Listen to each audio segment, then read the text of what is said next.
జగిత్యాల జిల్లా నుంచి నేను సందీప్ రావు. జిల్లాలో ఇవాళ ప్రధాన వార్తలు ఒకసారి పరిశీలిస్తే జగిత్యాల జిల్లా వ్యాప్తంగా దాదాపు 23 జిల్లాల నుంచి రైతులు మొత్తం కూడా రోడ్డెక్కారు. రైతు రుణమాఫీ చేయాలి, ప్రభుత్వం ఇస్తా అన్న 500 బోనస్ కేవలం సన్న వడ్లకే కాకుండా అన్ని రకాల దొడ్డు వడ్లకు కూడా ఇవ్వాలంటూ వాళ్ళు డిమాండ్ చేయడం జరిగింది. అలాగే జూన్లో ఇచ్చేటువంటి రైతు భరోసా ఇప్పటి వరకు కూడా అందించలేదు.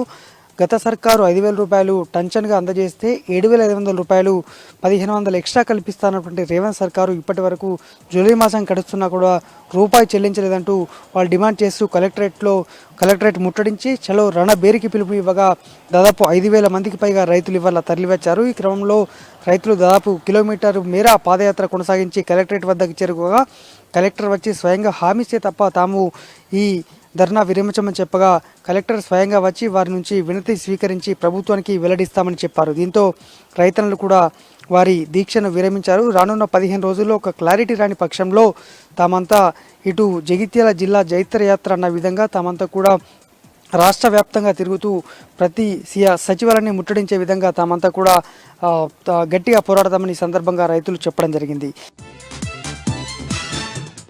మరొక ప్రధానమైనటువంటి వార్త, కతలాపూర్ మండల కేంద్రంలో 2 రోజుల క్రితము అదృశ్యమైనటువంటి మల్లేశం అనేటువంటి వ్యక్తి ఇవాళ మేడిపల్లి మండల కేంద్రంలోని వరదకాలంలో శవమై తేలాడు. అయితే తన సొంత కుటుంబ సభ్యులే అంటే వరుసకు బావయ్యేటువంటి వ్యక్తి ఈ హత్యకు పాల్పడ్డట్టు పోలీసులు అయితే ప్రాథమికంగా గుర్తించారు.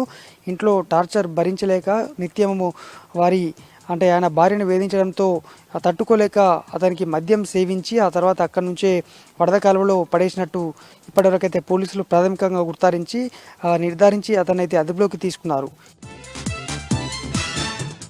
మరొక ప్రధానమైన వార్త, ఇవాళ దుద్దిల శ్రీధర్ బాబు కోరుట్ల నియోజకవర్గంలో పర్యటించారు. మాజీ మంత్రి దివంగత జువ్వాడి రత్నాకరరావు గారి విగ్రహాన్ని ఆవిష్కరించారు. ఈ క్రమంలో జువ్వాడి రత్నాకరరావు విగ్రహానికి సంబంధించి ఇప్పటి వరకు కోరుట్ల నియోజకవర్గంలో గత 4 నెలలుగా పారిశుద్ధ్య కార్మికులకు రూపాయి కూడా చెల్లించలేదు.